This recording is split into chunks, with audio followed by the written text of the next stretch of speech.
है तो बिल्कुल यहाँ पर जो दोनों ने दूसरा रास्ता खुला रखा है, दूसरा ऑप्शन खुला रखा है आरजेडी का, बिल्कुल यहाँ पर चिराग पासवान और तेजस्वी और बिहार में इस साल होने वाले विधानसभा चुनाव से पहले क्या एनडीए में फूट पड़ गई है और क्या एनडीए के सहयोगी दल अब आरजेडी की तरफ जाते नजर आ रहे हैं?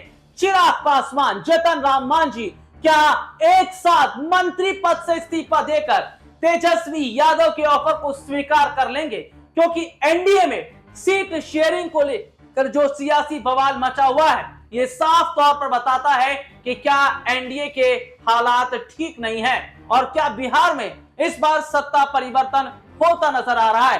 क्या होने वाला है बिहार में और क्या वाकई इस बार सीएम सपना टूट जाएगा? जी हां, नीतीश कुमार का। इसी मुद्दे पर आज हम बात कर रहे हैं और बातचीत करने के लिए हमारे साथ मौजूद है हमारे खास सहयोगी अब्बास भाई। अब्बास भाई, बहुत बहुत स्वागत है इस प्रोग्राम में आपका। अब्बास भाई, इस साल जो चुनाव होने वाले हैं उस चुनाव से पहले जहां एनडीए में सीट शेयरिंग को लेकर सियासी उठापटक देखा जा रहा है और जो शर्तें जीतन राम मांझी, चिराग पासवान की हैं, उन शर्तों पर बीजेपी ने अभी कुछ कहा नहीं है, तो वहीं दूसरी तरफ तेजस्वी यादव ये पूरी कोशिश कर रहे हैं कि एनडीए में फूट डाली जाए, इनके सहयोगी दलों को अपने साथ बुलाया जाए। अगर ऐसा हुआ तो क्या वाकई बिहार में एनडीए पूरी तरीके से धराशाही हो जाएगा और जो सीएम सपना है नीतीश का वो भी धरा का धरा रह जाएगा और क्या इस बार माहौल बदल जाएगा बिहार में? देखिए जी बिल्कुल, अगर जैसे बिहार के समीकरण अगर देखे जाएं तो यहाँ पर एनडीए के अंदर बड़ी भगदड़ सी दिखाई दे रही है और चिराग पासवान और जीतन राम मांझी जो पहले भी नीतीश कुमार पर हमला बोल चुके हैं और खुद मंत्री पद छोड़ने की बात कर चुके हैं, तो जैसे जैसे बिहार का चुनाव नजदीक आता जा रहा है तो बिहार में हलचल बढ़ती जा रही है और ये देखा जा सकता है क्योंकि आपने देखा कि पहले लालू यादव ने नीतीश कुमार को ऑफर दिया, 2 जनवरी को ये ऑफर दिया गया था और अभी होली के मौके पर दोबारा से लालू यादव ने नीतीश कुमार को ऑफर दिया, लेकिन पहले भी नीतीश कुमार ने मना कर दिया और अभी के चुप्पी साध रखी है, कोई भी जवाब पलटकर नहीं दिया है। ऐसे में अब लालू यादव ने नीतीश कुमार के साथ साथ में एनडीए के जो सहयोगी दल हैं उनको भी ऑफर देने शुरू कर दिए हैं, जिसमें चिराग पासवान का नाम भी शामिल है, जिसमें जीतन राम मांझी का नाम भी शामिल है, जिसमें उपेंद्र कुशवाहा का नाम भी शामिल है, जिसमें पशुपति पारस का नाम भी शामिल है। अब ऐसे में देखना यह होगा कि इनमें से कौन कौन से चेहरे ऐसे हैं जो आरजेडी के साथ में जा सकते हैं, क्योंकि लालू यादव अपना सारी कोशिशें इस चुनाव में झोंक देना चाहते हैं और तेजस्वी यादव भी सारी कोशिशें इस चुनाव में झोंक देना चाहते हैं, यानी कि वो हर संभव ये प्रयास कर रहे हैं कि किस तरह से इस बार का जो चुनाव है वो आरजेडी जीते और मुख्यमंत्री तेजस्वी यादव बने। तो ऐसे में अगर चिराग पासवान और जीतन राम मांझी जो एनडीए के अंदर खुश हैं, जो सीट शेयरिंग का फॉर्मूला नहीं बन पाया है, तो उनके लिए एक अच्छी अपॉर्चुनिटी आरजेडी के अंदर हो सकती है कि वो तेजस्वी यादव के साथ में जाएं और चुनाव लड़ें और जो है जो अगर सरकार बनती है तो अच्छे मंत्रालय या डिप्टी सीएम जैसा पद भी चिराग पासवान को मिल सकता है। अब बस भाई यहीं से फिर मेरा 2 सवाल रहेगा। पहला सवाल जो सीट शेयरिंग को लेकर है कि अगर भारतीय जनता पार्टी जीतन राम मांझी, चिराग पासवान की शर्तों को नहीं मानती है तो क्या बड़ा कदम फिर चिराग और जीतन राम मांझी उठाएंगे? और दूसरा सबसे बड़ा सवाल यह रहेगा कि अगर एनडीए की सरकार बन गई तो क्या नीतीश ही सीएम रहेंगे या बीजेपी अपना ही चेहरा सीएम बनाएगी? देखिए, पहले आपके दूसरे सवाल का जवाब देता हूँ कि अगर सरकार एनडीए की बनती है तो नीतीश सीएम रहेंगे या फिर नहीं रहेंगे या तो कोई दूसरा चेहरा रहेगा। देखिए, इस बात पर अभी से कोई भी कहना जल्दबाजी होगी क्योंकि बीजेपी अंतिम समय में ऐसे फैसले लेती है कि सीएम कौन बनेगा, सीएम कौन नहीं बनेगा, क्योंकि आपने देखा कई राज्यों में जो है रातों रात नए नए चेहरों को बीजेपी ने सीएम फेस के लिए जगह दी। जैसे अभी दिल्ली में चुनाव हुए तो दिल्ली के अंदर मुख्यमंत्री की रेस में कौन था? रघुवीर वर्मा का नाम सबसे आगे था, लेकिन मुख्यमंत्री बनाया कैसे गया? रेखा गुप्ता को। यानी कि समीकरण जो है वो पूरे पलट दिए। इसके अलावा अगर सहयोगी दलों की बात करें तो महाराष्ट्र का एग्जाम्पल है, सीएम फेस का उम्मीदवार कौन था? एकनाथ शिंदे, लेकिन मुख्यमंत्री बनाया कैसे गया? देवेंद्र फडणवीस को।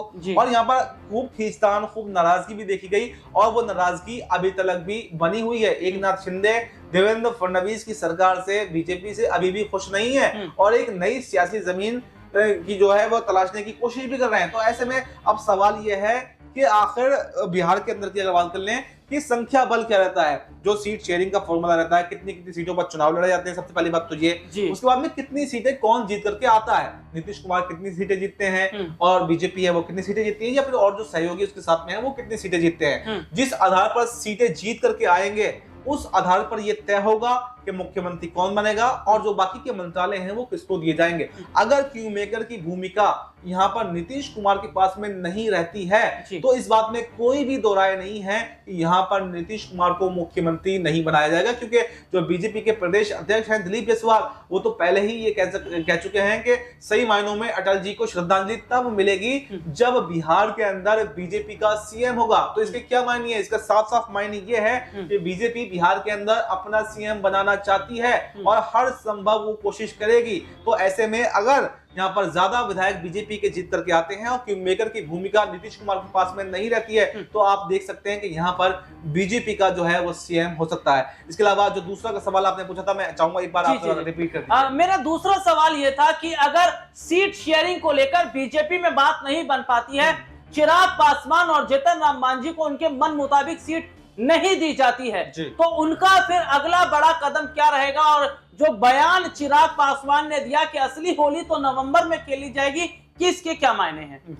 देखिए, बिल्कुल ये आपने बहुत अच्छा सवाल पूछा कि अगर एनडीए में सीट शेयरिंग का फॉर्मूला नहीं बन पाता है तो चिराग पासवान और जीतन राम मांझी का क्या अगला कदम होने वाला है। देखिए, इसमें कोई भी दो राय नहीं है, राजनीति जो है संभावनाओं का खेल है और जहां पर जिसको अच्छी अपॉर्चुनिटी मिलती है वो उसके साथ में चला जाता है।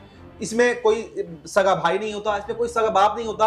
आप अभी आजादी के बाद की राजनीति देख लीजिए या फिर आप राजाओं के जमाने में चले जाइए जहां भाई भाई को मारकर राजा की गद्दी छीन लिया करता था। अभी हाल ही में महाराष्ट्र में आपने देखा कि अजीत पवार ने शरद पवार की पार्टी को तोड़ लिया। तो पार्टी तोड़ना, नई पार्टी बनाना, अपने सहयोगी को धोखा देना, एक नाथ शिंदे ने भी यही किया। जो सबसे भरोसेमंद सिपाही हुआ करते थे उद्धव ठाकरे के, उन्होंने कैसे उद्धव ठाकरे को नाको तने चने चबवा दिए। तो इसमें कोई भी सगा नहीं होता। तो ये बिल्कुल है, भले ही यहाँ पर चिराग पासवान जो है मोदी जी के हनुमान कहे जाते हों, भले ही जीतन राम मांझी जो बीजेपी के वफादार कहे जाते हों, लेकिन मुझे नहीं लगता कि इस बार जैसे वो आक्रामक रवैया अपनाए हुए हैं चाहे जीतन राम मांझी चाहे चिराग पासवान, अगर सीट शेयरिंग का फॉर्मूला ठीक ठाक नहीं बैठेगा तो वो आरजेडी के साथ में जा सकते हैं, क्योंकि चिराग पासवान और जीतन राम मांझी पहली बार नहीं है, वो पहले भी जो है मंत्री पद छोड़ने की बात कह चुके हैं। और आपने जिस तरह से कोट किया कि चिराग पासवान ने ये कहा कि असली होली तो हम नवंबर में मनाएंगे, तो इसका मतलब भी यह है कि रंग बदलने वाली बात यहाँ पर चिराग पासवान करते हुए दिखाई दे रहे हैं। और उनका साफ साफ संदेश ये है, या तो हमें आप प्रॉपर सीटें दीजिए जितनी सीटों की हम मांगी कर रहे हैं, और अगर आप सीटें नहीं देते हैं तो फिर आरजेडी के साथ में भी जा सकते हैं और विपक्ष में रहकर भी चुनाव लड़ सकते हैं। क्योंकि आपने देखा था पिछली बार चुनाव में भी चिराग पासवान ने अकेले ही बिहार विधानसभा का चुनाव लड़ा था। हालांकि भले ही कोई उनको सफलता नहीं मिल पाई हो, सिर्फ एक विधायक जीत पाया हो, लेकिन उन्होंने एनडीए को यह दिखा दिया था कि अगर आप हमें सीटें नहीं देंगे, चाहे हम जीते या ना जीते, लेकिन आपका खेल तो जरूर बिगाड़ देंगे। तो इस बार भी मुझे लगता है कि जीतन राम मांझी और चिराग पासवान का यही फैसला होने वाला है कि खुद जीतें या ना जीतें, आरजेडी के साथ में जाएं या ना जाएं, लेकिन कम से कम बीजेपी का और एनडीए का खेल तो जरूर बिगाड़ देंगे। बीजेपी और एनडीए का खेल बिगाड़ेंगे, जी हां, चिराग पासवान, जीतन राम मांझी। लेकिन सवाल यह बन जाता है कि क्या तेजस्वी यादव का ऑफर स्वीकार करेंगे? दरअसल अपने दर्शकों को बताएं कि जहां लालू परिवार को अपना परिवार चिराग पासवान ने बताया और दूसरी तरफ जीतन राम मांझी फिलहाल खामोश बैठे हैं, तो ऐसे में क्या दूसरा दरवाजा अब्बास भाई चिराग पासवान और मांझी ने खोला हुआ है आरजेडी के लिए? इसलिए चिराग पासवान ने कभी कोई गलत बयान लालू परिवार को लेकर नहीं दिया और ना ही मांझी ने दिया।